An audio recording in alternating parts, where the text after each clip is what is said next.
One of the most nervous aspects of the cast coming together was the fact that they'd never met each other before. That, we'd gone around the world and we'd picked the best people for each of the roles individually, met them, auditioned them, whatever, offered them the role, they'd accepted the role. We were happy, but the unknown thing was that none of them had worked together before. Most of them had never even met each other before. So there was a very nervous moment when suddenly we're in New Zealand 6 weeks out from the shoot and everybody starts getting off the plane. When I was getting ready to go out, they said, when you get to Heathrow, you'll be travelling with someone called Orlando Bloom. I just left my family behind and my friends and my life, and I was like feeling a little bit teary, at the idea of leaving everything behind and my dog and everything. And I see this guy, and I thought, he looks elf-like. And this wee fella walked over and he said, "You wouldn't be Orlando Bloom, would you?" He said, "Billy!" And I was like, oh my God, you're a hobbit. And we just had this huge embrace. And it was my birthday as well. I'd just turned 30 that day. So we had champagne on the flight. And then when we got to LA, because of the time difference, it was my birthday again. So we had more champagne, because it's the 28th again. Pete had done something very intelligent, whereby at the start of filming it was the full Hobbits for about 2 months, primarily just us, no one else. And I really hoped that those four guys would bond, because one, it would make the 15 months go a lot quicker if everybody was friendly and got along. But also for the film, I knew that, having the Hobbits sort of feeling like they really were connecting was something that was important for the movie. So I didn't know anyone, and there's always that fear of going to a new place in uncharted territory. I was there for best part of a year. So it was my life for a year, totally away from home, just making new friends. It's such an adventure. You don't know who anyone is. Everybody's trying to find their feet and interact and try and be sociable. And that was one of the great things, that these friendships formed with the unlikeliest of people. It was a real kind of Boy Scout kind of, year and a half. It was men together. I mean, every so often Liv would be there and Kate Blanchett would be there, which was such an amazing thing, because you've got these two gorgeous women who got so much attention from us guys because, we adored them so much. Well, I remember being really nervous because I felt like a lot of the emphasis, because it was all the boys, was on them meeting me in a way, and I was so nervous to meet them. And when I think about how I saw them, it's completely different to how I see them now, but they're all so cute. And it was this amazing kind of coming together. Here we are, we're all finally here, we're almost all of us, and we're gonna set out on this journey. And it was this incredible excitement and anticipation for what we were about to do together. One of the amazing things about Elijah, I think, is he can sleep anywhere at any time. I mean, I've seen him do it. And, if they don't go back to him for, 15 minutes, he'll just be sitting there like that, for 15 minutes. And then someone will go, "Elijah, yeah, yep, scene, right." And he goes. It's an incredible thing that he's got. I mean, he must have been so tired during that shoot, because, there was times when we had time off. Elijah pretty much had no time off, ever. I've seen him fall down 3 sets of staircases, and then just get up and go, and just walk off. That is an incredible gift, man. He's like Chaplin. I sort of appointed myself as his kind of minder. I wanted to look after him and make sure that he was okay. Sean was very much Sam for me, always looking after me, being there for me. Kept locking his keys in his apartment, and he'd leave and he couldn't get back in. And I was like, well, don't worry, I'll take care of it. And I would arrange, to have a locksmith brought out there and get his keys. And so he could continue going about having whatever fun he was having, or talking to who he was talking to. And 45 minutes later, I'd bring him his keys, and "Elijah, here's your keys." And he was like, "Oh, wow, great, thanks, thanks for taking care of it." I saw the need for life to imitate art. Sam needed to look after Frodo as his sort of primary identity. As the Fellowship started to coalesce, that was the job I carved out for myself. Sean Astin is just a very cool man. He had a different experience than the rest of us hobbits, because he's got a family, of course. He was there with his wife Christine and his beautiful daughter Ali, who we were all uncles to her at the end. Sean is a very kind of untrusting individual when it comes to safety. He's gonna hate me for saying this, but it's true. He always had to check out everybody else's job and make sure that they were doing their job properly, because he didn't necessarily trust that they had it all under control. And there was one such instance when we were in a helicopter and we were in a kind of treacherous mountain area. It wasn't easy to land and it wasn't easy to take off. Elijah, Billy, and I were just having so much fun because we were in helicopters, and we were saying to the guy, could you try and flip over, or could you do some banks, or, how close could you get to that mountain? And, if we put a bike down, could you pick it up by its wheels and all that kind of stuff? And they're talking and laughing and scratching, and I can see that, like, all 3 helicopters are making their way in, and ours is the first one to go, or second one to go. And I'm like, you guys, shut up. They're talking. They're like, Sean, and they know what they're doing. They're safe. And I'm like, man, this is not good. And Sean immediately starts like drilling the pilot of the helicopter. Like, all right, do you know that you've got like 2 guys behind you waiting to come in? Are you cool to like take off? And asking him all of these kind of safety questions that I'm sure this pilot had completely under control. And there was also a point where Elijah and I and Billy and Sean had been dropped off at lower altitude, and we were there for about half an hour waiting for a helicopter to pick us up. And we were throwing stones at trees and running around and having fun. And Sean was about 100 yards away from us, and he was directing helicopters into land. You got 2 behind you. Hey, Bon. Come on in. Waving to the helicopter guy, pointing out where the other guys were, and they were waving me, and the hobbits were all making fun of me because I was, like, trying to be Mr., involved. Billy Boyd's a unique guy. I'm so just blessed to have met him, Dom's an idiot. No, Dom's great. I was probably closest with Dom because, we had so much stuff together.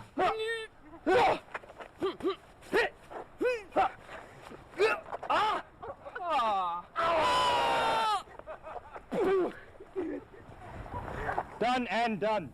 I was involved in a close near-death experience, really. It was kind of traumatic. We were filming the scene where the hobbits run to the Brandywine Bridge and get on the ferry.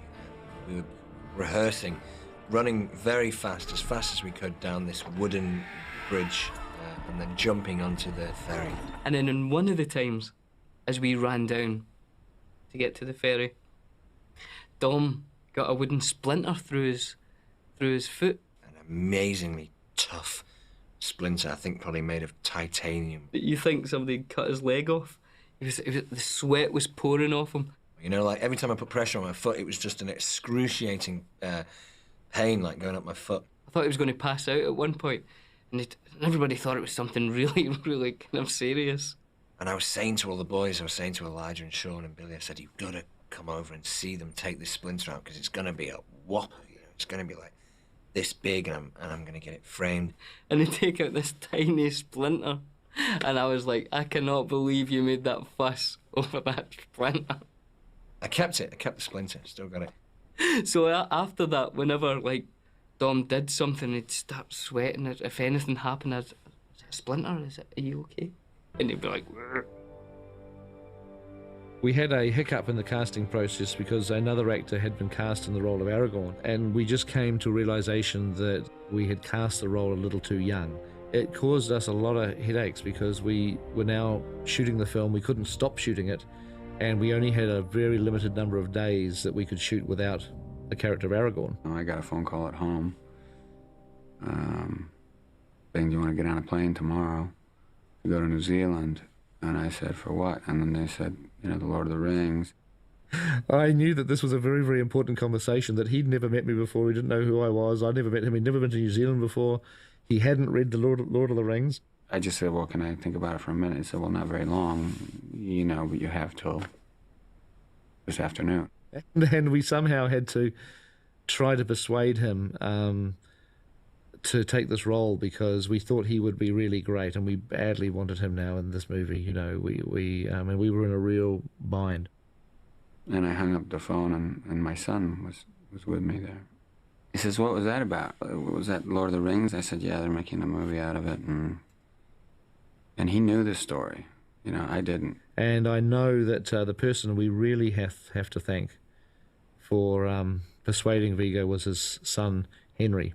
Because Henry was about, I think he was about 11 or 12 years old at that time, and he was a huge fan of The Lord of the Rings, and absolutely was beside himself when he thought that his dad could get to play Aragorn. So it was nice to have his blessing, you know what I mean? Most times that you're with Viggo, something amazing is not too far behind. He's like an old-fashioned movie star in my eyes, you know, very gentlemanly and very polite and, you know, very concentrated in his art. You know, in a word, I would describe Viggo as being very inspiring. Being the natural leader of this group of actors in the Fellowship came very easily to him. Well, he was always doing things like, you know, like he'd get hold of Kieran, you know, and pretend to throw him over the edge of the mountain. You can see the wildness in his eyes. He goes slightly mental. Something kind of clicks. And then he just rugby tackled me for some reason, you know, really, like, bang.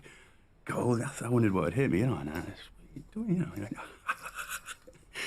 He's an extraordinary guy, really. I mean, he believes in the truth in everything he does, I think, you know, no matter what it is. And if he doesn't do it. He's an incredible artist in so many different forms. Photography and painting and poetry, and he just lives for the moment, it seems. He lives for life.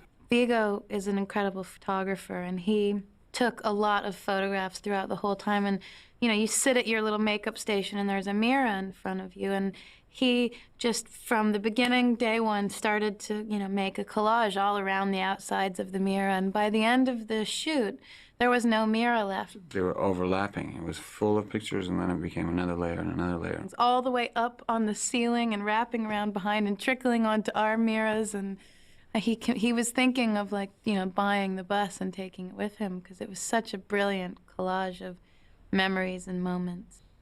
He doesn't just act the character. He has to somehow become part of the character. He and the character have to blend.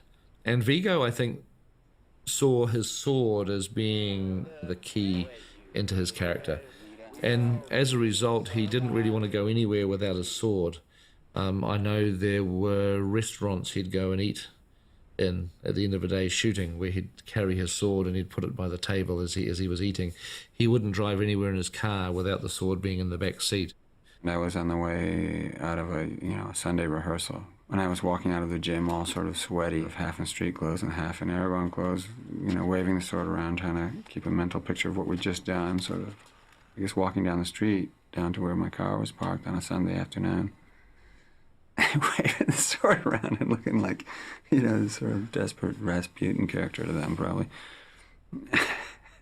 Cop cars conversed on me. There'd been some report. The interesting mix that John put on the thing was that he's not a big fan of rehearsing too much for fight scenes. And his method would be to say to the stunt guys, how many of you are coming towards me? And they'd say, 6. And he'd say, okay, who's first? And the guy would go, I'm first. And he'd go, okay, you come at me and I'll hit you with my axe, and then you come and I'll hit you, and you come and he would just take these guys out. And the stunt guys would, you know, tough guys, big tough guys, they'd wear a lot of armor. And they'd say, okay, John, try and miss us, but if you do hit us, it's not a problem, we don't mind. He would hit every single one of them. Someone would come at him and he'd just bang, bang, bang. And the stuff that they got of John fighting is brilliant, because it's real. You know, the stunt guys are absolutely terrified. They're just running away from this guy. As you can see, the shots that you're getting are incredible. You know, he just looks on fire, but that is because John was wearing a prosthetic that limited his vision to this, because he had, you know, prosthetic skin, and his eyes were swollen because he was allergic to the prosthetic, so they were slightly shut. And he had no kind of, you know, sideway vision. I mean, at times you just wanted to rip the damn stuff off and just scratch. Added to which I developed this topical eczema, which meant that basically every time the upper and lower eyelids were attached, I lost all the skin in this area. It was like a skin peel. And within hours then it would swell, and it would turn sort of lobster pink, and then, you know, it would just be covered with lymph. And it was itchy and painful, and one felt very, very self-conscious. John Rhys Davies took us to a restaurant, and it was when we'd only just started to get to know John, and we sat down at this huge long table, and he said, "I think I will order the food for tonight." And we said, "Oh, okay, on you go, John." You know, and we were all having a conversation, and the waitress came over, and John ordered, you know, food that would probably have fed maybe 35, 40 people, and there were about 12 of us. You know, he just said, "We'll have 9 lobster and 15 shrimp and 12 red snapper, 15 filet mignons and some grilled mushrooms. I'll have 12 onions and wild boar," and, you know, all this kind of stuff, just like pheasants and grouse. And, "Do you have partridge? Bring the partridge," all that kind of stuff. And, you know, the brilliant thing about John is that because he's worked with so many amazing people and you know, worked on some great jobs, all you need to do is give him the merest hint that you would like to hear something about a job that he'd done, and he's off.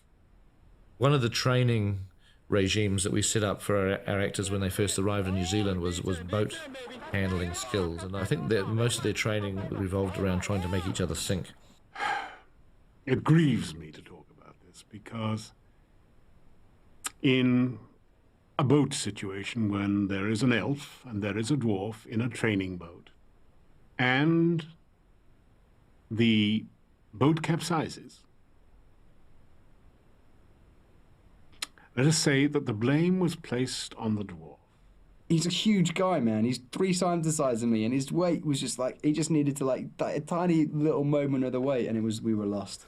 But there might just have been an element of grim satisfaction in the dwarf's face when he heard of another boating accident which also involved the elf. I can't believe that John would say that was my fault. Did he really say it was my fault? He's unbelievable, man.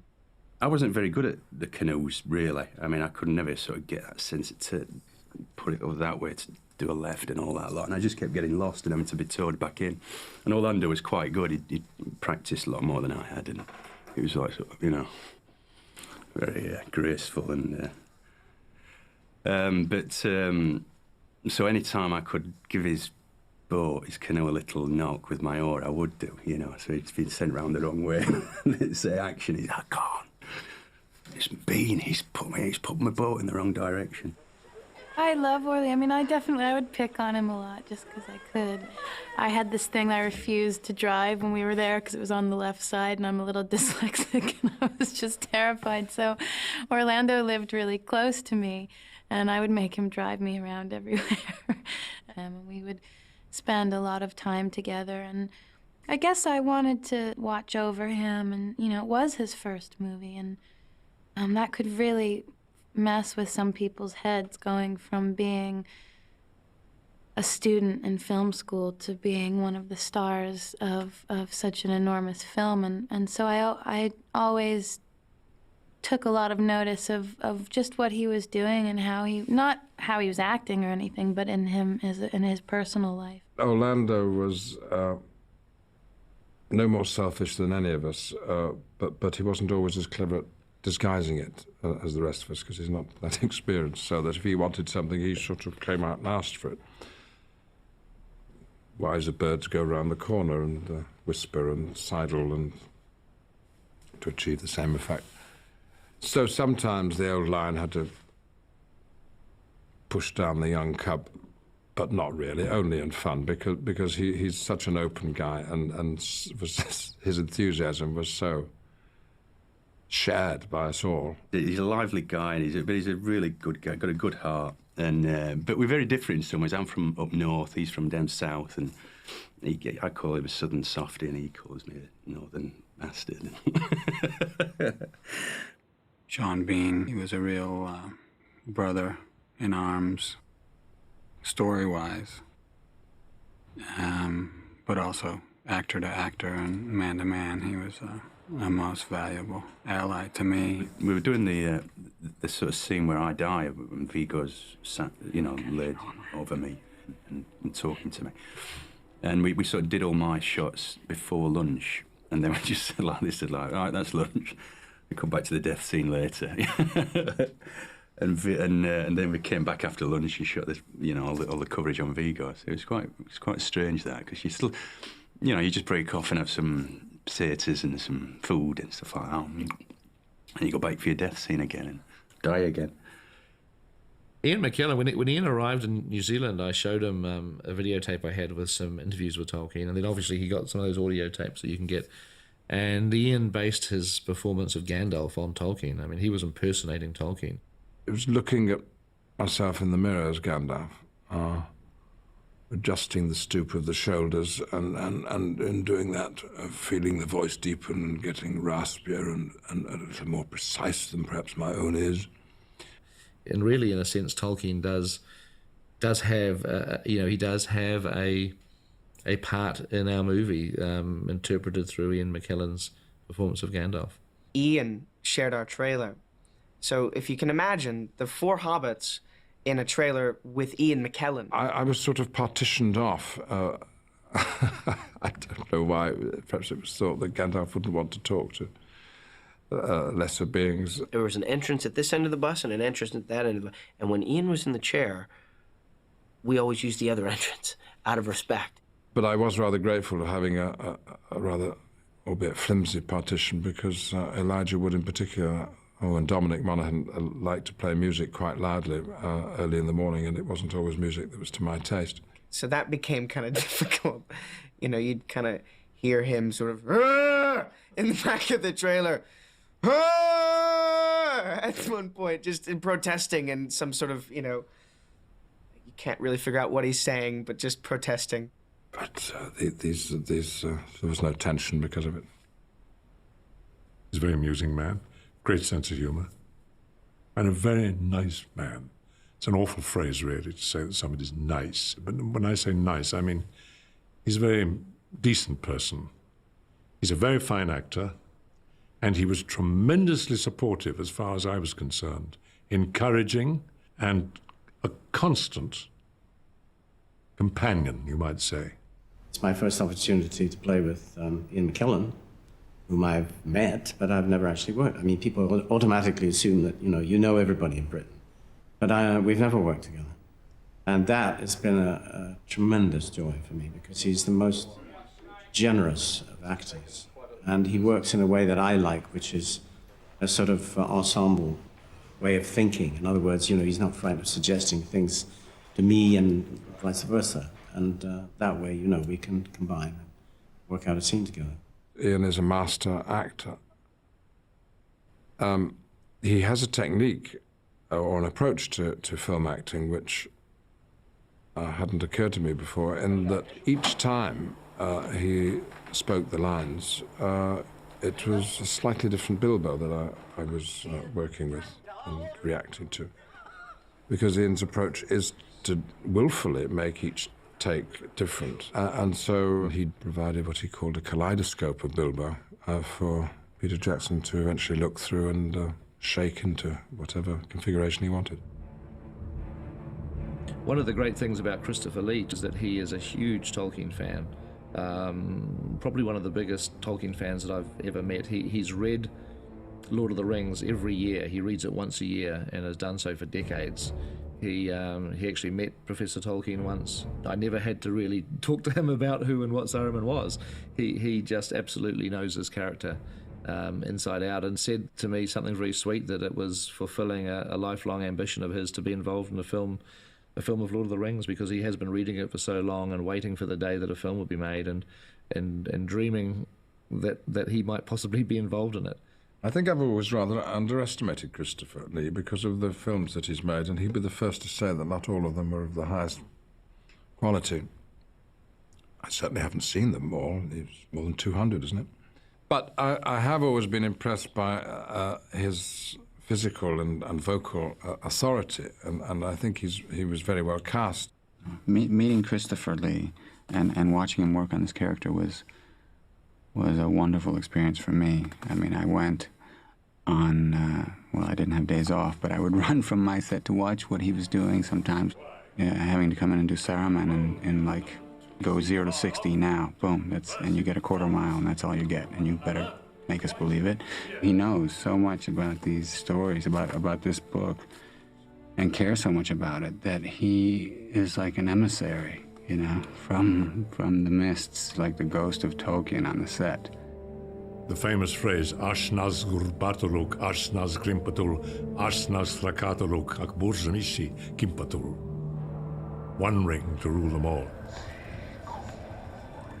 I think Liv Tyler said, this is just the weirdest set in the world because, you know, there's monsters walking around and wizards and also, you know, very small people and very tall people and it was quite a weird thing at first, I suppose, but it became natural, you know, it was your place of work. I kind of feel bad for Liv because, you know, her character was such that she wasn't required all the time, and she would come to New Zealand for kind of stints. So she was sort of left out to a certain degree of the kind of camaraderie that we were able to gain and the experiences that we were able to gain as a fellowship because we were there for basically the entire length of time. She became our princess. She sort of, we looked out for her, you know, it was like, it was a boys' movie, and she came in and sort of gave us that element, that female touch, and it was great to have her around. Someone like Cate Blanchett or Liv Tyler would show up. It's a different quality, a different energy would come to the set, and it affected the way people behaved on the set and the way people acted. And it was wonderful working with Cate. The image that I most had in mind when I prepared for that scene is when I actually met Julie Christie, possibly the most beautiful woman I've ever seen. And it was that impact that I really wanted to try and convey in this scene with Gimli and the Enchantress herself. And it was very easy to do that with Cate, because Kate's got her own beauty and luminous quality herself. I was really looking forward to working with her, because apart from Lothlorien, I don't really have scenes with her, and that was a scene where we got to speak Elvish together, and it felt really effortless because she was so involved in it and so fluent with the language that it just it transports me when I see it, and it did at the time. Having actors like Cate Blanchett and Liv Tyler and Hugo Weaving are able and have the power to portray non-humans ethereal. They have an elegance and a beauty. Hugo's an actor very much like myself, and so we were both of us rather enjoyably out of our normal milieu, and a lot of our off-screen conversation was about being a theatre actor in plays that we'd done or wanted to do. A very congenial, like-minded person who has a wonderful sense of humour, and there's a lot of laughter around when Hugo's there. Hugo just sort of assumed that role of Elrond with the greatest of ease, you know. I mean, there was I putting all this kind of legwork into creating the character, and I think he just breezed in and made him, you know, he had all the authority of Elrond. One ring to rule them all, one ring to find them, one ring to bring them all, and in the darkness bind them in the land of Mordor, where the shadows lie. We had these scale doubles on the movie that were short people to represent the hobbits for the wide shots. It's Kieran's birthday, what was it, on Tuesday? Tuesday, On yeah. Tuesday, it was Kieran's birthday. Look at the chiseled, the etched, the years of experience found on Kieran's face. And later you'll be able to see him wearing all of our faces. Kieran was the lord of the scale doubles. The sergeant, you know, the ringleader, the disciplinarian, and he ran a very tight ship. Kieran, I hear they're going to set you on fire. How do you feel about that? If it happens, I'll be really happy to do it. And the person who doubled for me was a girl from Thailand called Fawn, who's just absolutely beautiful. We got on so well. She was talking about wanting to become a stunt woman because she loved all that stuff, except for horses. She hated being on the horse. This is the best double, right? This is perfect. It's pretty close. Yeah, really good. Yeah. He was a young 12-year-old boy at the time, and I think they chose him because Martin had this kind of twitchy, kind of nervous energy that I think Merry seemed to have at the start of the movie. He picked it up very quickly and you know, really put a lot into the movie in terms of his physicality. We had to have a very intimate relationship with these people. They had to become us in miniature form, you know. We had a double for Gimli named Brett, who did all of Gimli's scale work and a lot of his stunt work as well. 4'9½". Also, I'm a black belt in the martial art. He already had some problems with his knees, and he really injured himself badly, but just kept going. And anytime you were tired, you know, all you had to do was look at him and what he was accomplishing. He was definitely an inspiration. Sean Astin's scale double, an Indian guy called BK, speaks with a very strong Indian accent. Kind of talks like that. Hello, how are you doing today? Nice to see you. He loves red wine and loves chess. You like red? I've got red wine. Yes, man. Fantastic. And he would play. He's awesome at chess. So he'd be dressed as Sam with a mask of my face. So it was like I was playing a miniature version of myself who was better than me at chess. Him and Sean would go at it. He'd kick Sean's ass every time. Sean fancied himself a chess player. He'd kick his ass. I'd take his bishop, and then he'd come and he'd try to take my king, and I'd take his king, and they'd run around and laugh and stuff. Him and Viggo were an amazing team together. They were very funny, and they got on very well. Sandu Suraj na dekh. You can't see the sun and moon. It's very interesting to see BK shouting at Viggo, you know, get in car, and Viggo go, oh, very sorry, get in the car. And, you know, it was like a mother-hen kind of relationship. Brilliant. And this day we went fishing, and he caught a fish and ran in and said, there's a load of salmon and they're all feeding around the shore, so just throw your rod in and you should catch a fish in a couple of minutes. We went back that night and Viggo said, I'm going to cook the fish tonight. And I went into the kitchen and BK's screaming at him. Screaming orders, you know, open oven and cook rice and get colander and bring me knife and bring me fork. Viggo's running around going, okay, all right. You know, getting in trouble. And we sit down, and we've had to clean up his mess and prepare the fish. And we're complimenting him, and rightly so, on this excellent curry. And you know, and he's saying, I know.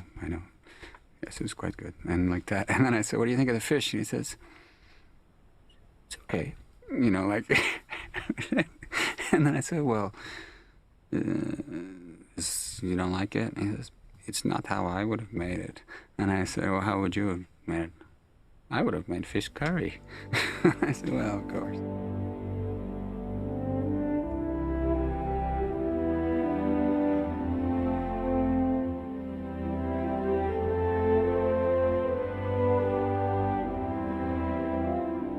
We lived, you know, most of it, not together, but we lived in the same city for 15, 16 months, traveling together, late nights together, long hours together, cold weather, everything, all of these elements. And we were doing it together as a force. And in that way, the Fellowship became a reality. And it just completely changed who I was as a person and where I was going, you know?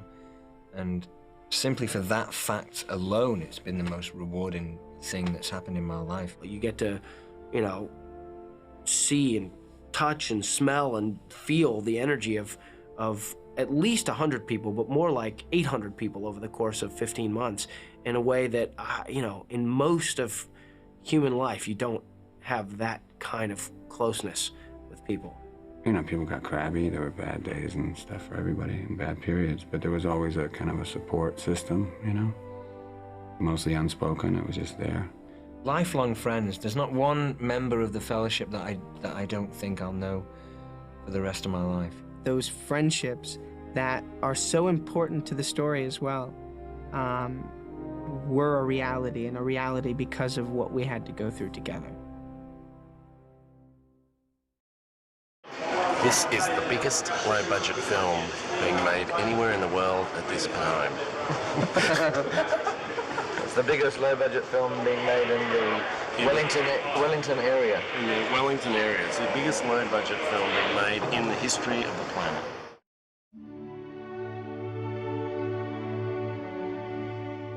You know, even though we shot these 3 movies for 15 months, if we'd just had one unit shooting everything that needed to be shot, we'd be probably going for 6 or 7 years. We had these many units shooting, often 5 units shooting, sometimes 7 units shooting. Almost always we shot with 2 cameras on each unit.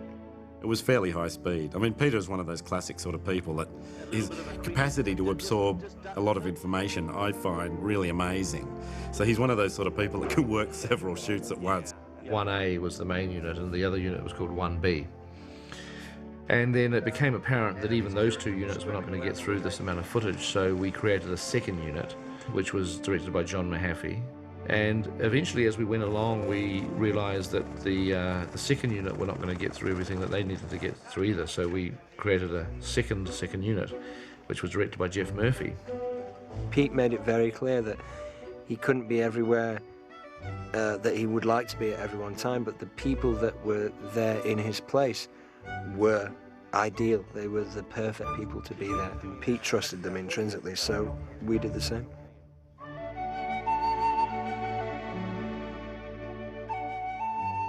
Our principal Hobbiton set was in a farm near the town of Matamata, and we shot a lot of the location footage there. We'd seen beautiful sets before, but this was unbelievable because it was there, it was real, it was as we had imagined it. You know, Bag End was there with the massive tree sticking out of the top, coming down, as we'd seen it in various paintings and images before.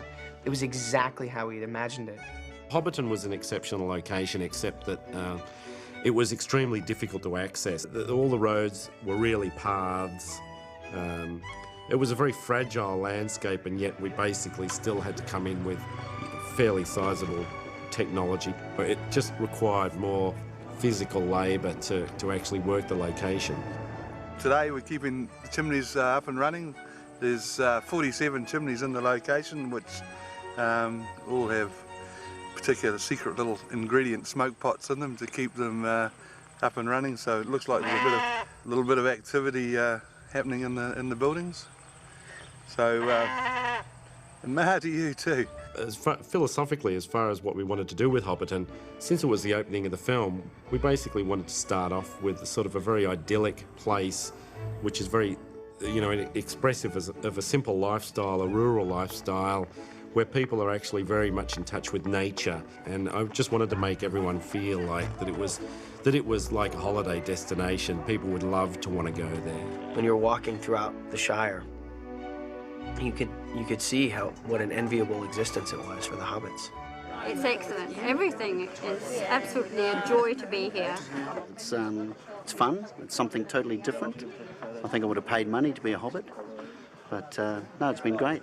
Well, it's the 17th of January 2000. It's our first day back on the shoot since Christmas in the new century, and it was also Ian McKellen's first day today.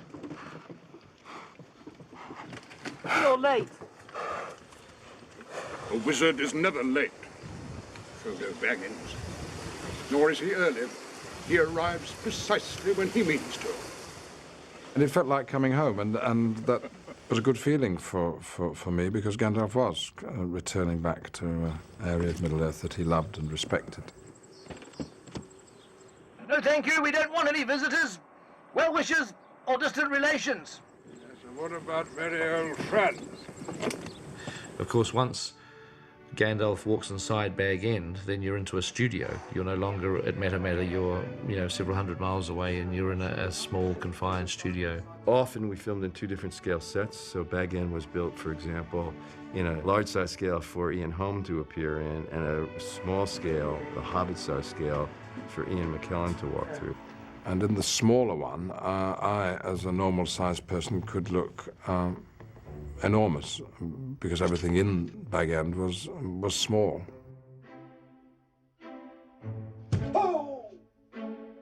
The Bilbo's party, which takes place on the party field, we see the party field at Matamata in the daytime being prepared. But when you actually go to the party at night, you're now inside a studio. You're not in Matamata at all. You're in the middle of the day. It's 2 o'clock in the afternoon, and you've got a studio pretending to be a Hobbit party at night. It would be great to get, with the fireworks, it would be great to get more applause, you know? We're getting sort of, that, which is nice, it's certainly better. But if we got a bit of, if we got a bit of jumping and actually cheering, more cheering and clapping at each firework burst, it'll be good.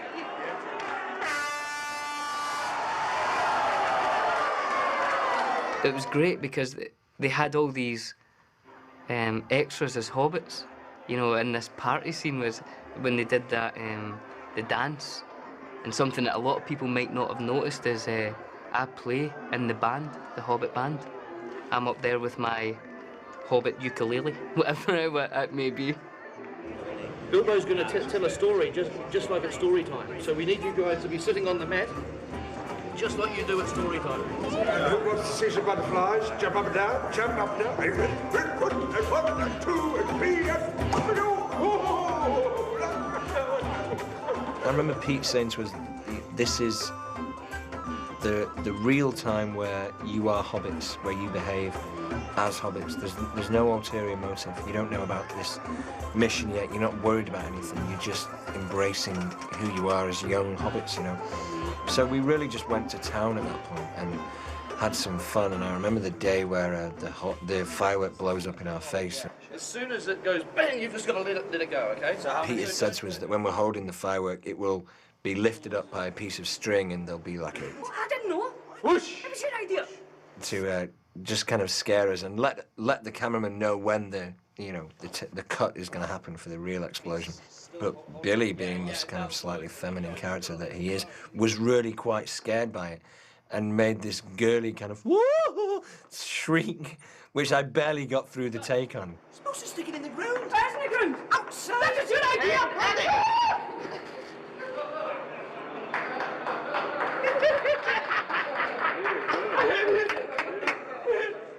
I just get such a fright, and Dom just gave me abuse for it all day. You're supposed to stick it in the ground. It is in the ground. Outside. That was your idea.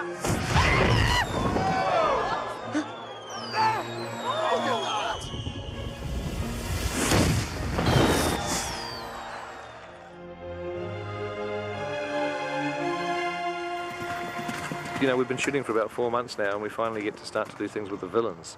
Like, we've done a lot of shooting with the hobbits and Aragorn and our heroes, and it's great to finally get the dark part of the story on film to start to set up the sort of the opposition, as it were.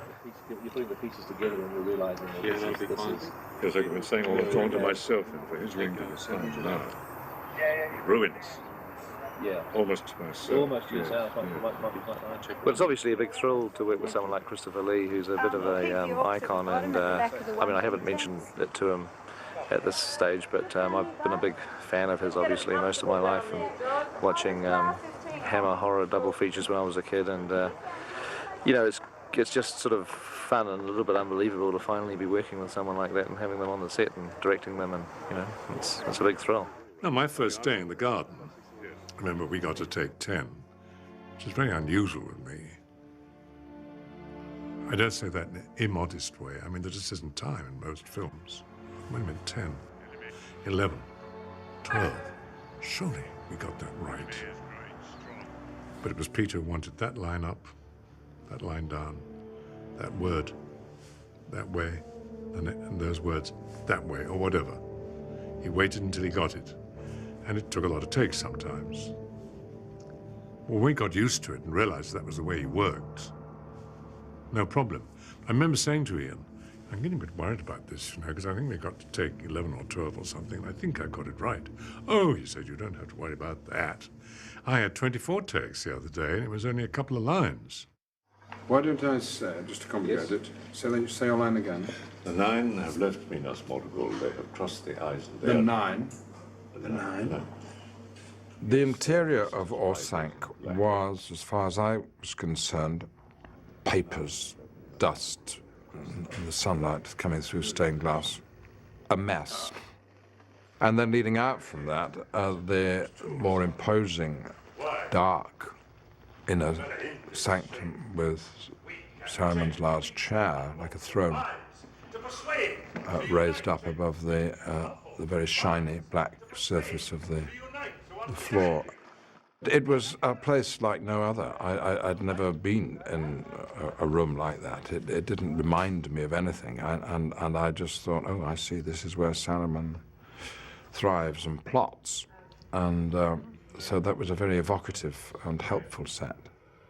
The costume was extremely long, and I had considerable difficulty in walking up the steps to my throne. Sometimes I managed to do it, sometimes I didn't. And one day I was driven to distraction when I kept on tripping, and I said, I'm sorry, I cannot get up these goddamn steps smoothly. I can't do it, Peter, I'm sorry, because every time I try, I step on the thing. And a voice came from near the camera saying, well, you did it this morning. It put me in my place. When did Saruman the Wise abandon reason for madness? When I was dealing with 1B, I was having to do the wizard fight. It was one of those deals where, you know, I was doing the stunt shots between Gandalf and Saruman. So you're gonna hit the ground and you're gonna hit the ground and it's like, Jesus.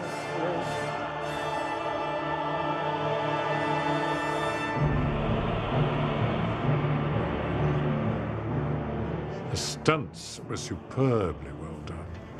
I had no idea what it was going to look like. I had no idea until I saw the film. Works very well indeed.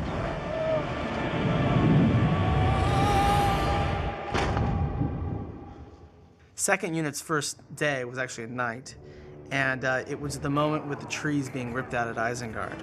That was the first thing they shot. And we were kind of in and out of rain that whole weekend.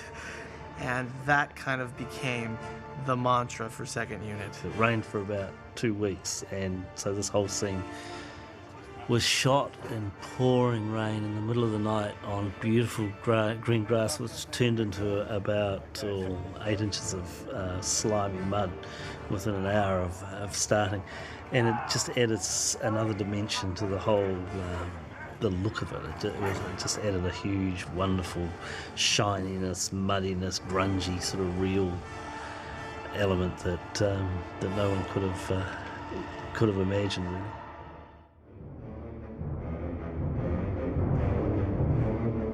The very first day of photography, in actual fact, was a scene on the wooded road where the hobbits have to hide from the ring wraith. I thought you could turn around and say, quick!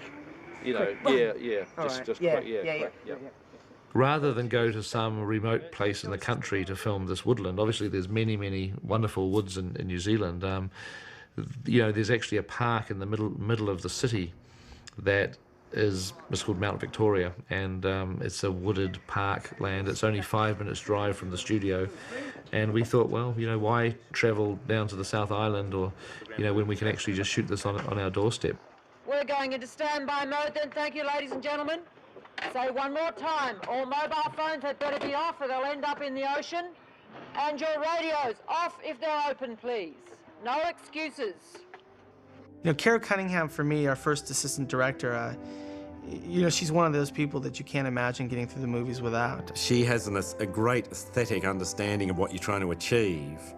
So if it's sort of crunch time and she has a problem, you do everything in your power to help her out, because all the rest of the time she's doing absolutely everything in her power to allow Peter and myself to perform our jobs to the maximum possibility. And set. And action! Get off the road! Quick! Quick! I knew what I was in for that day when Peter, you know, would bring the second or the third camera in and put it in close on us and say, okay, now it's the most terrifying thing you've ever experienced. It's just this primal fear, and I want you to feel the fear. And he's talking us through this kind of idea of having our kind of spirit and souls and our whole essence disturbed by the presence of this Black Rider, and realizing that you couldn't just think about that and you couldn't just feel it, that something was going to have to happen, that it registered for Peter and on screen. It was an awesome acting challenge. Awesome.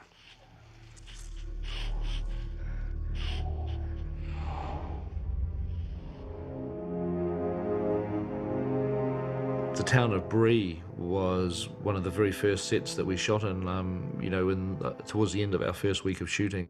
I think we shot all of Bree, for the most part, the actual city street of Bree in one night. And we had the rain towers, and it was mad and crazy.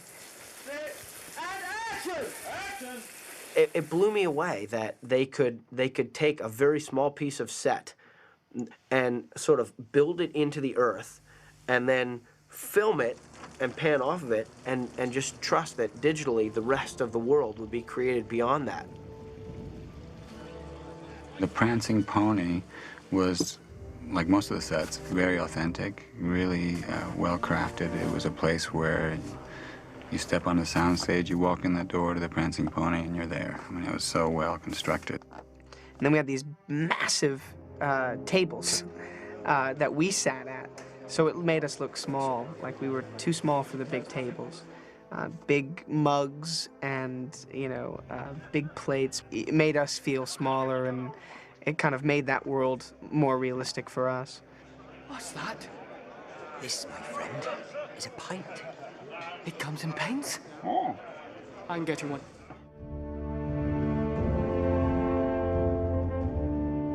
It's really nice for the people involved in the Midgewater Marshes sequence to see it back in the DVD. I think it was important to feel that the journey from Bree to Rivendell was not an easy one. The Midgewaters were basically us along this journey with Strider, trudging through these kind of marshy, nasty wetlands.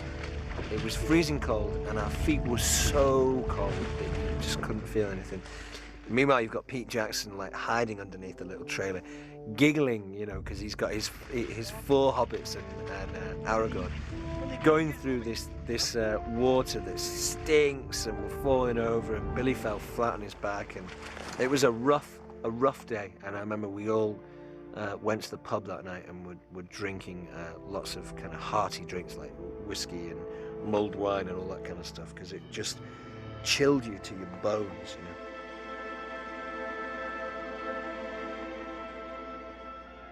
The sword work on the movie was obviously incredibly important. The Weathertop fight was one of the early fights in the film. Weathertop was the main thing that we rehearsed before we started filming. The actors arrived about 6 or 8 weeks before the shoot. Having sword lessons with Bob Anderson was always part of their regime. We had so much fun learning how to do the sword fighting, and we actually choreographed a number of very involved sequences. And I remember when we were filming on Weathertop, I was bringing the full weight of my kind of anger and ferocity to it. And I remember Peter saying, well, listen, you're a hobbit, and you couldn't actually generate that much force to like have your sword move the sword of the Ringwraith if you were to strike it. So you got to kind of pull it back. And I remember feeling like, man, no one's gonna see that I'm really good at this sword stuff. I'm gonna have to I gotta just be like a little hobbit doing it. The irony is that the person that had to be the most accomplished swordsman in the film, which was Viggo Mortensen playing Aragorn, Viggo didn't get cast in the movie until we were a few days into shooting the film. So he didn't have any of the advantage of this training with Bob, and he'd never used a sword before. So Viggo arrives in New Zealand, he gets off the plane, and the Weathertop fight scene is like the first thing he's going to shoot. So Bob Anderson was my first guide, basically, and he was pretty strict, but really encouraging. I think he gave Viggo the most crash course in sword fighting that anyone's ever had, because Viggo had to be there fighting these ringwraiths, fighting 5 ringwraiths at the same time, looking like an expert swordsman. And I'll tell you what, Viggo just became, I think, the greatest swordsman that Bob has ever worked with in his entire career.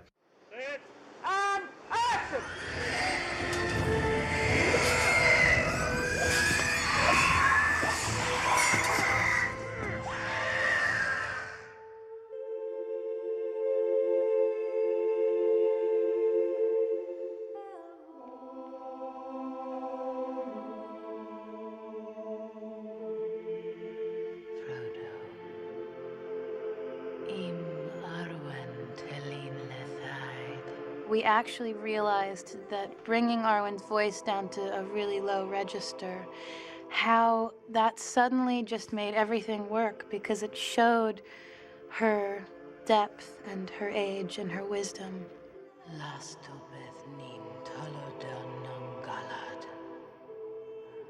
It was hard, I mean, just purely guttural, you know, kind of lauhirnin. It sounded really weird at times when I was doing it. I thought, oh my God, this is too deep, but it worked. And it was funny when my dad saw the movie for the first time. He's like, whose voice was that? I was like, Dad, you jerk. It's mine, I'm an actress.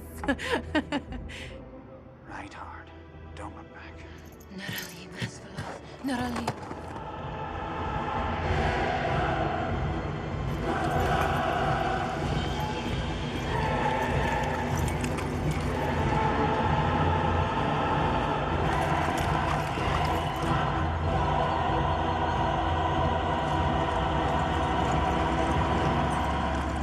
Cutting! Cut! They must have hundreds of hours of footage of Jane riding, and she was incredible. As the truck gets a length ahead, so he's actually just got momentum on, then you could actually set yourself in. The action that we're doing is like, you know, like yesterday we were jumping over a log and then galloping down a steep hill. Another day, you know, you're galloping along, weaving through trees. I don't think it was ever a question. I was never going to be allowed on the stallion going at that speed. That was just never an option. I was on the back of a truck on a barrel with, you know, this kind of a horse skin wrapped around it, and I had to do this for 5 days and look scared. And, I mean, that was rough.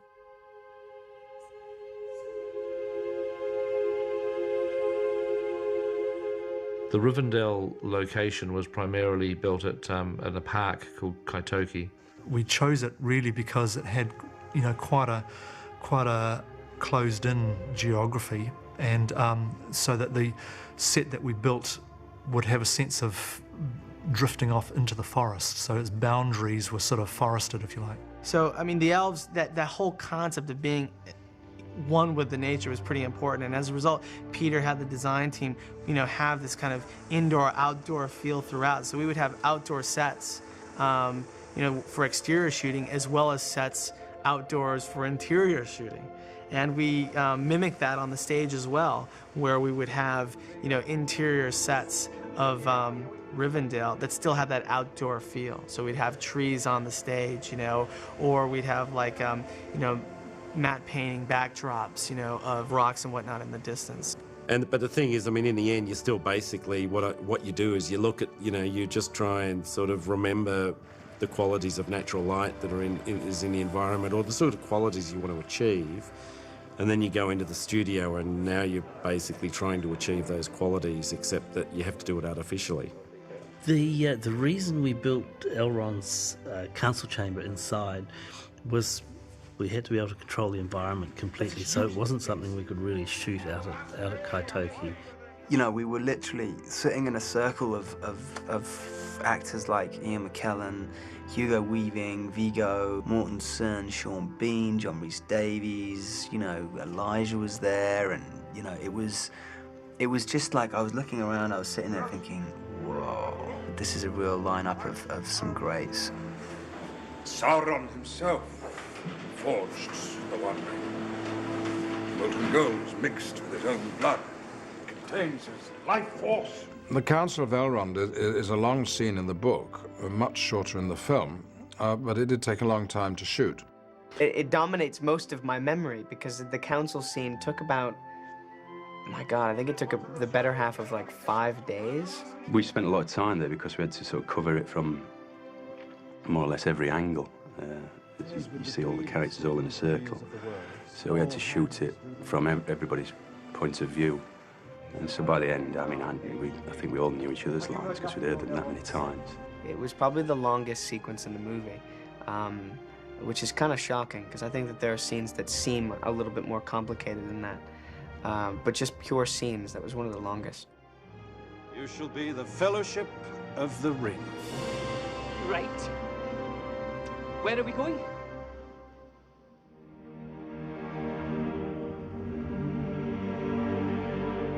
Some of the locations were incredibly remote. We occasionally just flew people in choppers, which was a fairly major operation. We usually had to have 4 or 5 helicopters making several trips to the location to get everybody up there. And there was always, serious safety considerations, because if you're stuck on these mountains and suddenly, a storm sweeps in or clouds sweep in, the helicopters kind of can't land or fly, and there's a very big danger that everyone's going to get stranded and have to spend the night on this mountaintop or wherever you are. And so we always, used to take survival kits up there. We used to take tents and rations and stuff up there in case the situation arose that we would get stuck on a mountain for a day or two without being able to be rescued. It was always a little bit tense. And one of the most spectacular mountains was a place near Mount Aspiring, where we did the scene in the snow where Boromir picks up the ring out of the snow and holds it, and that was shot on a very remote mountainside, because I just wanted to be able to feel that we were really up the mountains and we weren't just cheating it on a ski field or something somewhere.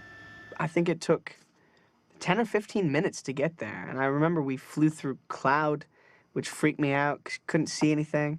And I was normally fine in helicopters, and I was always really excited to be in helicopters, but it was actually quite turbulent. The weather wasn't perfect.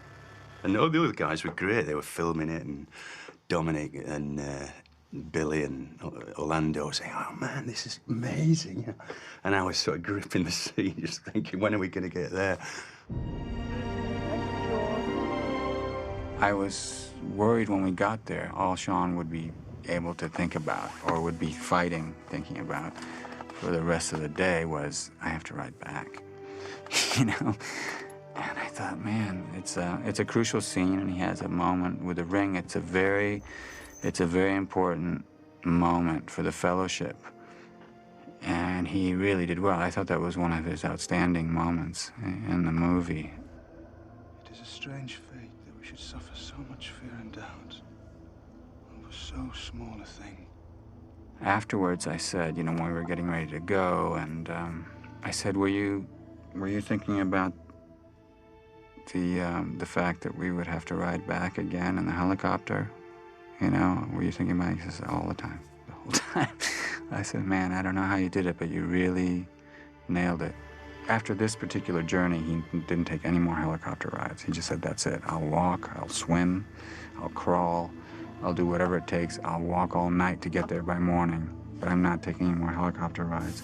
Shortly afterwards, we had to go to another location, which was in the Remarkables in Queenstown, by a lake, to shoot a scene. Well, Sean absolutely did not want to fly, and said, look, I'll take the ski lift up, and then I'll walk the rest of the way. We shot there for 2 or 3 days, and our day would begin with everybody flying in the helicopters. And as we flew over at 7:30 in the morning, we'd look down, and there'd be this tiny black speck climbing the cliff. It was almost like a cliff face, and it was Sean Bean dressed up as Boromir, like a human fly on the wall, clambering up this mountainside all by himself to sort of get to the location, because he didn't want to go there in a chopper. He had like 2 hours of climbing to do. Well, they used to see me from the helicopter going, and I was sweating at the end. It was like a real adventure getting over that sort of mountain to get to the set, but I preferred doing it that way.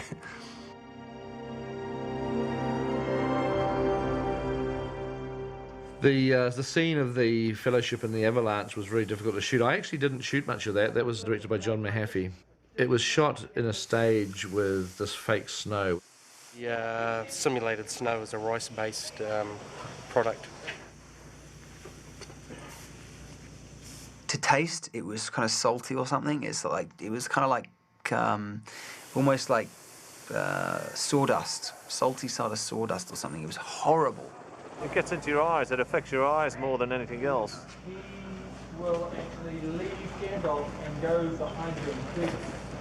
Even after one day of it, it left your face really red and raw, I mean, it just really got in your eyes and your ears, your whole body. It was a high salt content in it, whatever it was. Filmmaking is very counterintuitive. When it's supposed to be freezing cold and snowing, you're invariably on a set where the Klieg lights are on and you're so hot that your sweat is pouring down your face. You had to keep saying to yourself, no, I'm feeling very cold. I'm in the snow. Despite the warmth of the bright lights.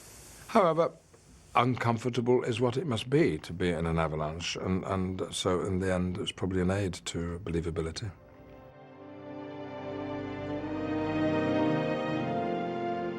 The exterior for Moria was shot on a wet set.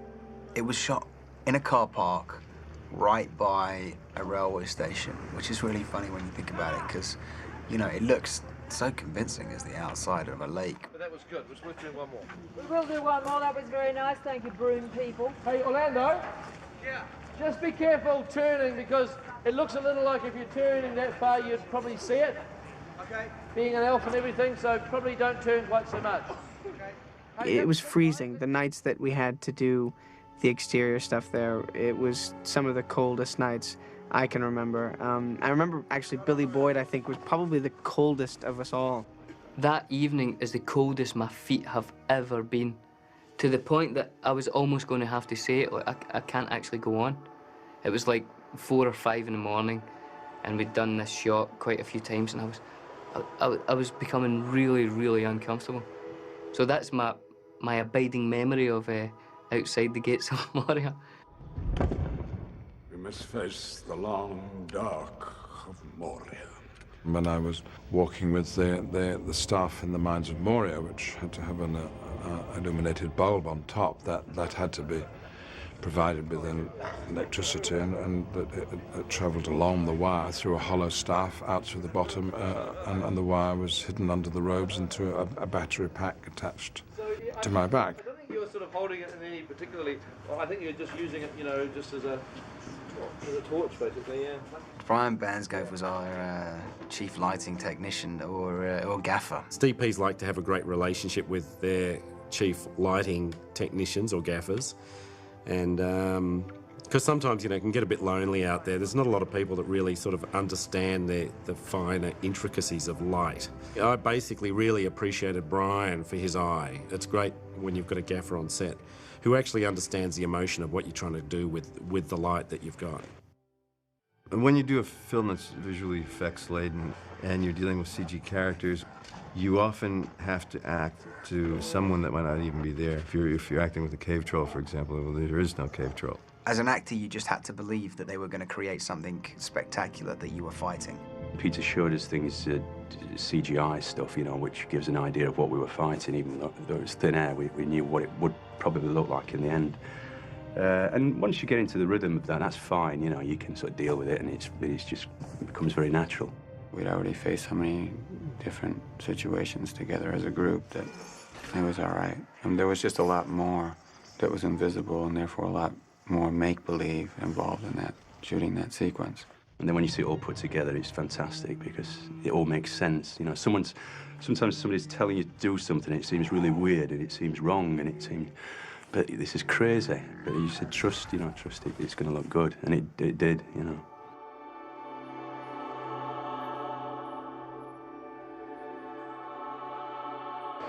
Well, the one thing that you're not going to be able to tell at the moment is that we're in this warehouse next to Wellington Airport, and it's incredibly hot and humid, and there's no air conditioning in the building, and we've got huge amounts of light, and it's really giving this place a very subtropical jungle sort of feel.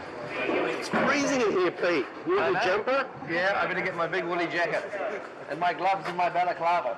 I wanted to do something special for Galadriel. I felt that of all the people in the story, she was, in a way, more connected with a spiritual world. And I took my biggest cue off out of the writing of Tolkien, which basically described her as saying, no sign of age was upon her, except in the depths of her eyes, keen lances in the starlight, wells of deep memory. I wanted to find a visual interpretation for that somehow. So what we did, Brian and I did a few little experiments, and we eventually came up with what we called the Galadrielite. We went out and bought many Christmas lights, and we festooned them all over this rig. And what it did is it actually reflects like Starfield in her eyes. Because, you know, to me, it's like a lot of performances in the eyes, and I wanted her highlights to be different to everybody else's in the film. The scene where the Fellowship depart Lorien and receive their gifts had to be shot on the sort of edge of a pretty riverbank. And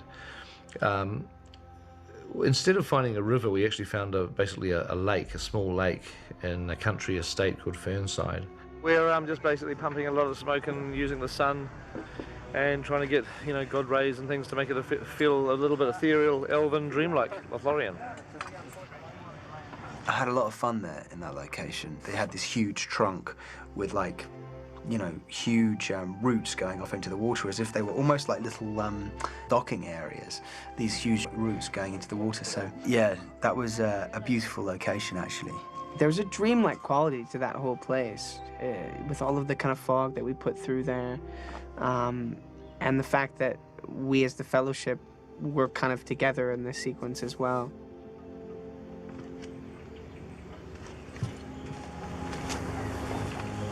You Samwise Gamgee, Elven Road.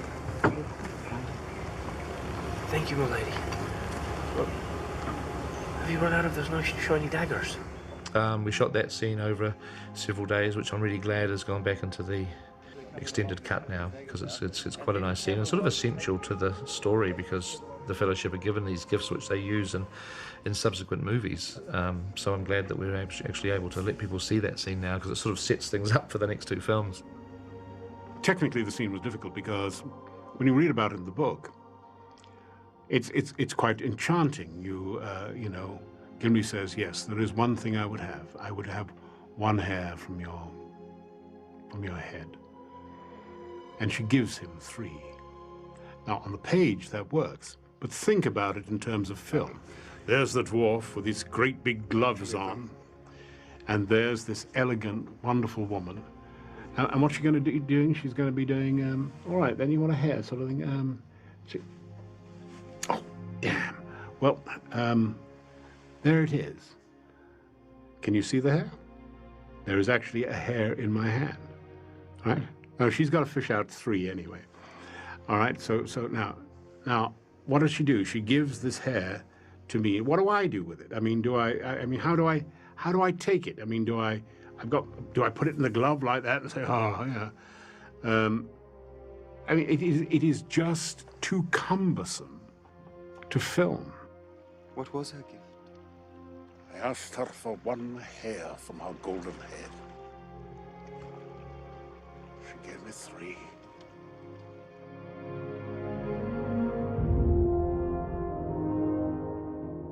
Some of the rivers that we were shooting on in the South Island, they were picked for their beauty, but they were fast flowing and they were very deep.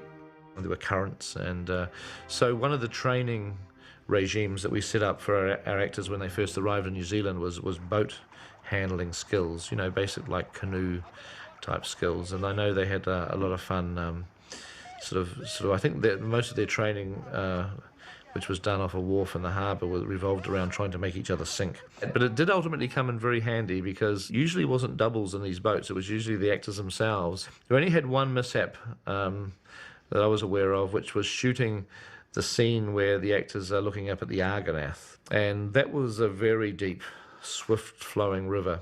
And Orlando Bloom was paddling his canoe, and he had a small Gimli. It wasn't John Rhys Davies, it was Brett, who was sort of a small Gimli, double dwarf size.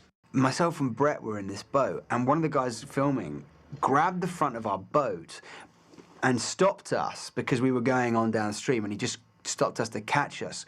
But the water was running so fast that when he held onto the boat, it just started to come over the top of the boat and into the boat. And so we just started going down. And I was going, let go of the boat, let go, man, because he was holding onto it, trying to help us. And these guys went under the water, the boat sunk, and all we had lots of safety boats, they rushed in. And Brett Beatty was in, it's kind of funny, except that Brett was in this, armour. Like, he's in heavy armor, man. That's chainmail that he was wearing, and he's got this wetsuit on. And he had like a blow up thing underneath him, a blow up life jacket in case. And he pulled that, and it didn't really inflate. I could see him going down, so I just went I was holding on to this guy, and I just yanked him up out of the water, and he was like this. And I was holding him up like this, and he was like going, he was freaked out, man. And we chucked him up, and he was okay. But it was like, for a minute there, man. That could have been bad. I think Orlando was more embarrassed than anything to be the one member of the Fellowship who kind of sunk his boat whilst on active duty. And those boats, as beautiful as they are were pretty, you know, pretty tippy. They were kind of flimsy in a way. And because of the scale issue, it was Kieran Shaw, you know, was Frodo. And I remember that when we did the wide shot, we were really moving down that river. And Kieran, we were doing the first take, and Kieran's going, "Vigo, don't worry about me." And I'm like, what do you mean? I'm trying to talk without moving my lips, you know, because and he goes, "Well, if we flip over," I said, "We're not going to flip over." And he goes, "If we flip over, just save yourself. I can't swim." I said, "What?" You know, I couldn't believe it. And then I got really nervous. You know, like if someone's watching you driving, you start overcoming. And I was like, every eddy now became fraught with, you know, possibility. And after that take, I said, "You're kidding, right?" And he goes, "No, I'm even afraid to take a bath." I'm like, Jesus.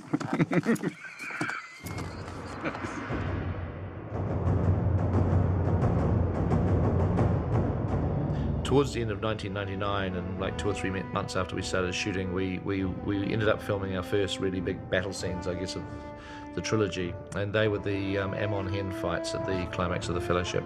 This is a fight routine that happens on top of this hill, and you guys are charged up the brow of the hill, and you're flooding over here, and Aragorn here, Vigo, gets to fight you single-handedly. One versus 100. Your killing machines move forward with the intention that you're going to kill. So keep it fluid, not stilted. Give it the best you can. Thank you. Richard made this impassioned speech, you know, for the sake of authenticity, this and that. But it was about bloodlust, about don't be afraid to maim, and just, I mean, you know, he was trying to do justice to Tolkien's vision, you know, and so he was just, there is no mercy, there is no, and these guys, you could see them shaking with anticipation, and I looked over at Pete, and then I looked over at the stunt coordinator, who was just going like that, who was feeling the same as I, which was, these guys didn't need any more you know, encouragement to, like, you know, beat the snot out of me. I was like, I'm not gonna be ashamed if I have to just turn around and run my ass off down the hill. It's no problem. You know, I got a long shoot ahead of me.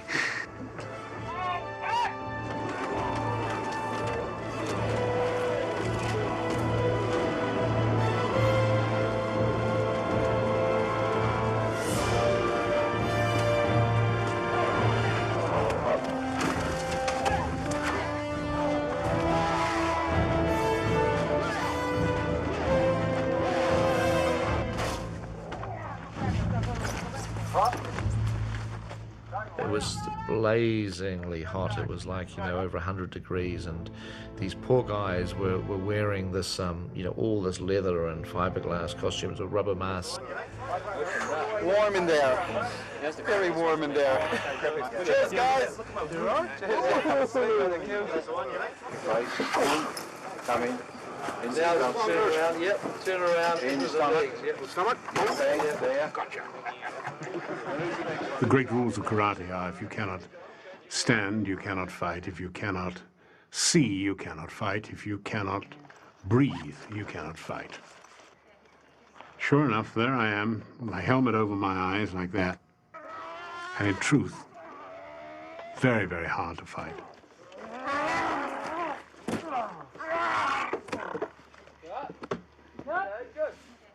I think I have to say that Lurtz, who is a general of the Uruk-hai army, is potentially my favourite character. He's played by an actor called Lawrence Mohure, an imposing gentleman even when he's not in his prosthetics. Strike a pose and let's get with it. Stay on it. Stay with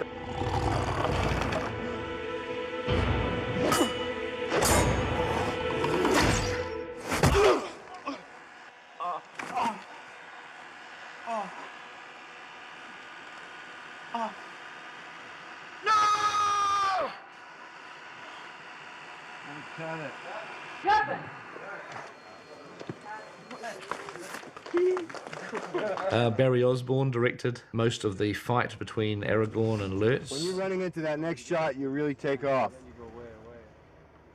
And action, Vigo.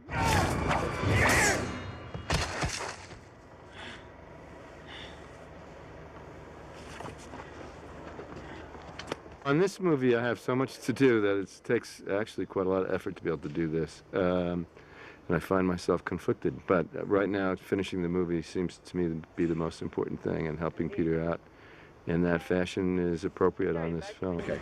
Oh, well, that looks fine. Are you gonna be okay with light and stuff? Have you got some lights up there? Are you gonna tie it off and then blasting in there? Okay. Well, you better shoot it fast then before it gets too shaky. Well, I don't think we don't want to lock it off because it's just. But we have to keep him humid. We have to keep him feeling happy and good. So we just give him a camera and a crew, and he's as happy as Larry. He stays off our backs. It's a brilliant scheme. Right, Barry? Thanks. It's all right. I said that through. I know you did. Okay, yeah, now Barry's got a motivation now, you see, you won't. So come towards us, Barry, and raise your sword. That's it. Like that. Anytime you make a movie with the sort of physical action, that we have, there's always a danger of people getting hurt. I mean, you obviously take every possible precaution that you can, but with that, people do get hurt. Fortunately, on the film, we never had any particularly serious injuries. Not really serious, although one of the worst ones actually happened to Sean Astin. And it was a relatively simple shot where Sean had to be on the shore of the lake, and he had to run out to the boat. I'm running at a dead sprint, and I get in, and my left foot and as my right foot lands about 2 feet in the water, just this huge sharp pain, and I grabbed onto the side of the boat, and I just looked down, and it hurt so bad.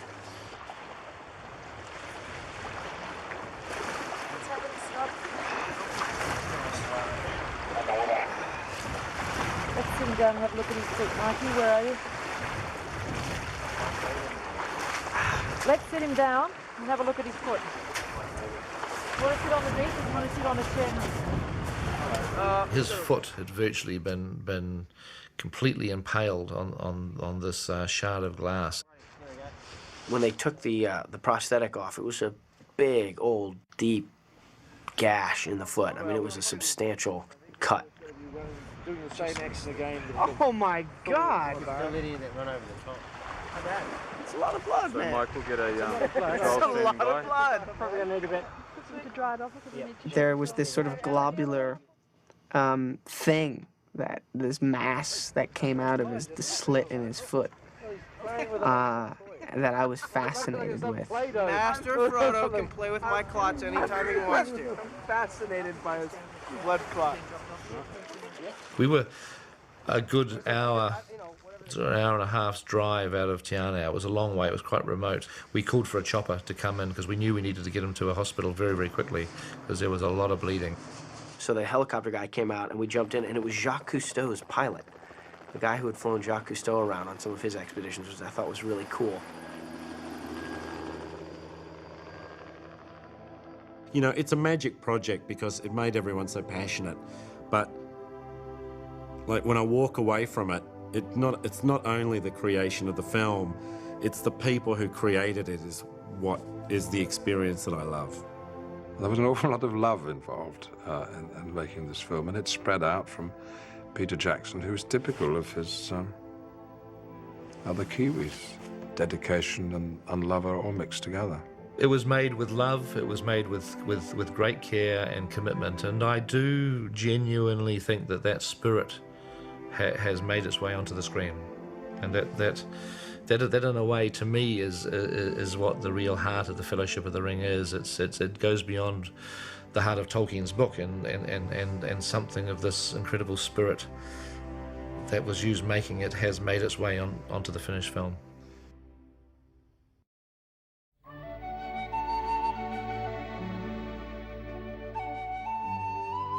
I'm kind of glad on this movie that I got to direct it and I didn't have to play a hobbit, because those guys had a fairly arduous time of it. They had to get up at some unearthly hour. How lucky are we to be in New Zealand to see this? That's half of why this movie is so amazing. This kind of stuff, every day.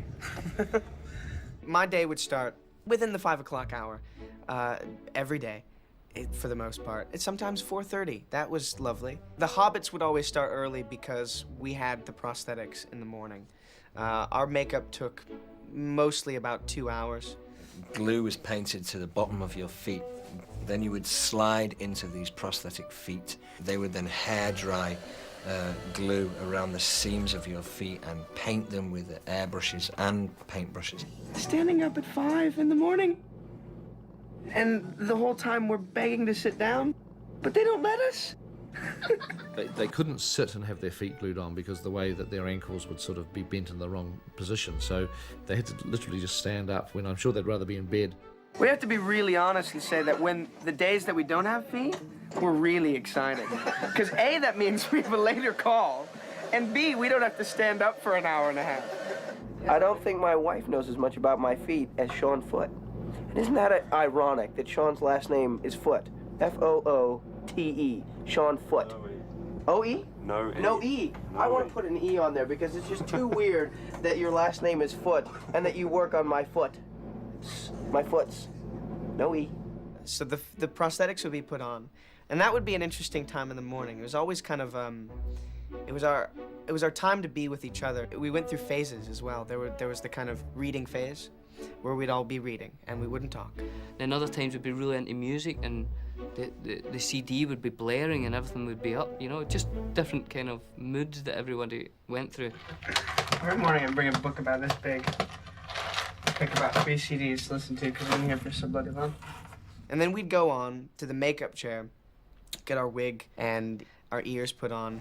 So the Hobbit ears actually encompass the entire ear and kind of fit on like, well, like a glove. Like an earmuff. Like an earmuff, but completely contoured for the ear. The thing that's weird about the ears is, in terms of acting, is they're foam, latex, and so they actually absorb sound. And when other actors are performing, and sometimes it's hard to hear them. And then, you know, maybe we'd get our rewrites because often, literally every day, the script was being rewritten. So anything that we'd learned the previous night made no sense because we would have revised script pages. I would say probably 90% of the time we arrived on set. Not because we were in trouble in any sense, but it was really to get as close to Tolkien as possible, and I think we were always trying to incorporate more of Tolkien into the movie. I actually have a whole miniaturized script so that if I want to see like where we've come from or where we're going to, and we have other notes and stuff, but it's really neat just to be able to have something to walk around in, and when Peter's talking about stuff and you can kind of, I don't know, it's just a useful tool. If there was time, we'd nip and get some breakfast. Sometimes there wouldn't be time, there'd be a rush on, so we'd get breakfast brung to you. I'd normally have porridge. In fact, I don't think there was porridge on set until I kind of asked for it, and then there was always a big thing of porridge. So I think I kept everyone healthy on set because of that. The day has now begun. I'm now completely transformed into a hobbit. All that I have left is to put on my wardrobe. So I've got my feet, got my wig, got my ears, got my dirt. I'm ready to go. I think I'll go in my trailer now, listen to a little music, relax, and get ready for the scene. If you ever actually made it to set, that's the thing about making movies, is it is such a cliche, but it's so true. Everybody rushes because you have to be there in front of the camera when it's ready to go. But if something goes wrong, you know, a light goes or need to reset something, then it could be another 5 hours. As we were filming the movie, there was a making of that was always going on, so there was normally a camera on set. And, you know, if we were ever really bored, been hanging around to do a shot for a while, we'd try to do a little skit. The phone rang last night, and there was someone on the other end.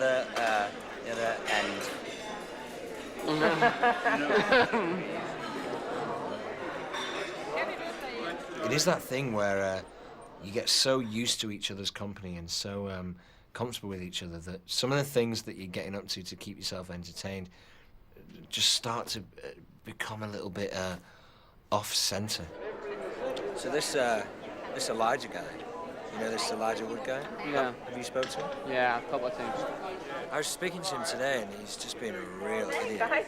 He's up. Hey, how are you? Sit How are down, you, man? How are you? Hey, good. This party seems cool. Elijah Wood. Hey, I've got a present for Down, you. Monahan. I've got a present for you. A present? Yeah. What for? Oh, just nothing. Yeah? Just something I picked up. You deserve one, man. That's cool. You guys rule. I'm gonna go and get that. All right. See ya. He is a fucking. Next time, I'm gonna punch him right in the. I already did that to him the other day, man. Yeah? Oh yeah. He fucking cried as well. He's like, Hey, mate. hey, hey, what's going on? Got an apple. Hey. Hey, you guys. I've never met friends like you before on a set. Shut up. No, honestly, I mean it. Nah, I would agree with that as well. You know about my apple? Never been so close to No. two people in my life. Yeah. You know about my apple? Who is that? Be an extra. I have no idea. He's jabbering all the time. I sat down, talking to you, trying to run my lines. Right. Jabba, jabba, jabba. Yeah, I was constantly trying to interrupt. And I'm busy with. Hey, Hey, what's going on? Billy boy. Hey, how are you? Hey, All right. Billy boy. So we need to get back up in a minute or two, I think. Were we going back Yeah, up? I think so. I can't wait to do this scene with you. Yeah. We'll have fun, eh? You're just so giving. I think that's us. All right, come on, let's go. I remember once, me and Dom were doing this thing. Just bored, you know, we're out in location. And he says, how fast do you think you could touch every table in this canteen? It's just me and him. And I was like, I reckon I could do it faster than you anyway.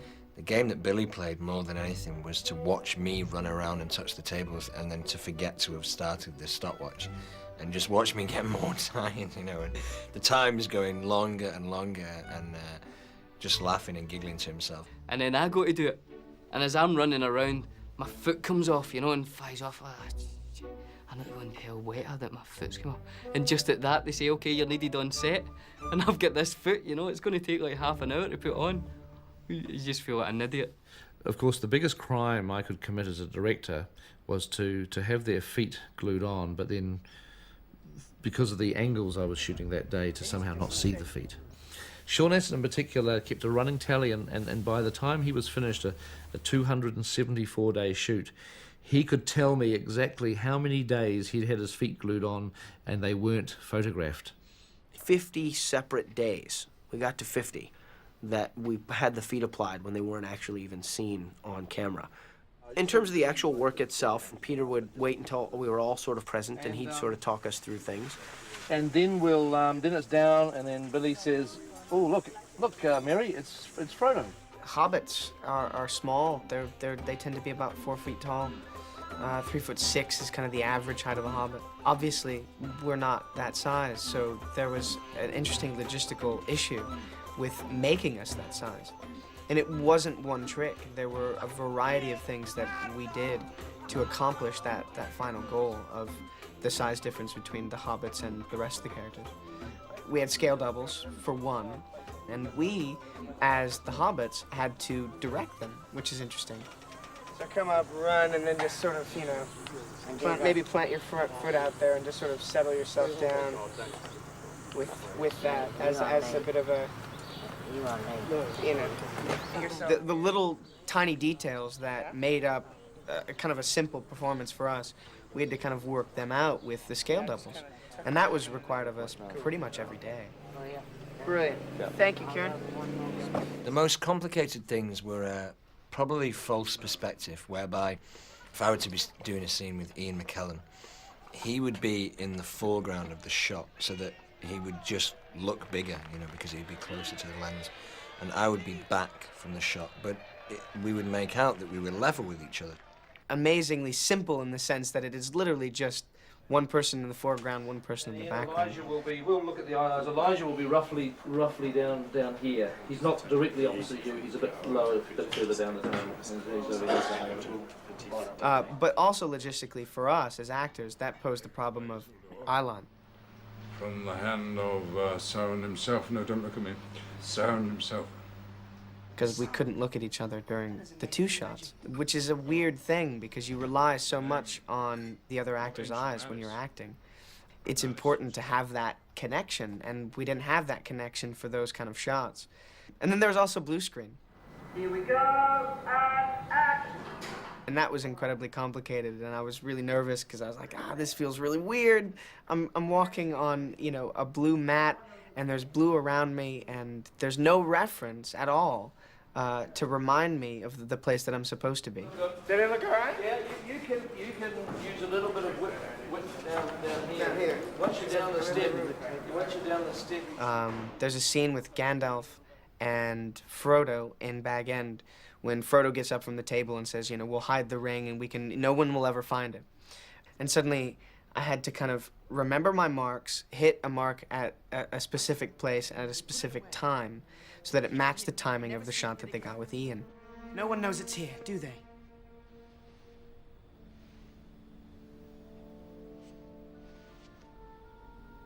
Do they, Gandalf?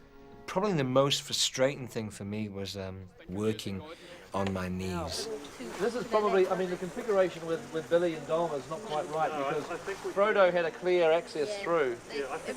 Just the freedom of movement that you have from having your legs, you know, positioned on the ground is a lot freer than having your knees, because there's a sense of overbalancing or underbalancing, falling one way or the other. And so you've got all of these kind of different technical and logistic and cinematic tricks going on in your head, but at a certain point you have to just kind of squeeze that out of your mind and remember what the story is and remember what your character is and have a profound emotional interaction with your imagination on camera. I think I'm getting the hang of this. We'd wrap generally at about 8 o'clock. Birthday boys are going to Alcove tonight, so if anyone wants to join us. Where's that? What town's that? It's in Hamilton. Hamilton. Yep. The drinks on the line, yeah! There goes my For the year. So I hope to see people there. That would be lovely. We had to take off our costume, then go into makeup and have our ears taken off and our wigs, which took about 40 minutes. And then have our feet taken off, which took close to about an hour, you know, in kind of soapy water with people hacking away at your feet with brushes and metal sticks and pipe cleaners and toothpicks and all that kind of stuff. Once the feet were off, if it was a Friday, we might have a beer as well, which is nice. You sit there with a beer, somebody rubbing your feet. Come on, does it get any better? I don't think so. That's a typical day in the life of a hobbit on Lord of the Rings.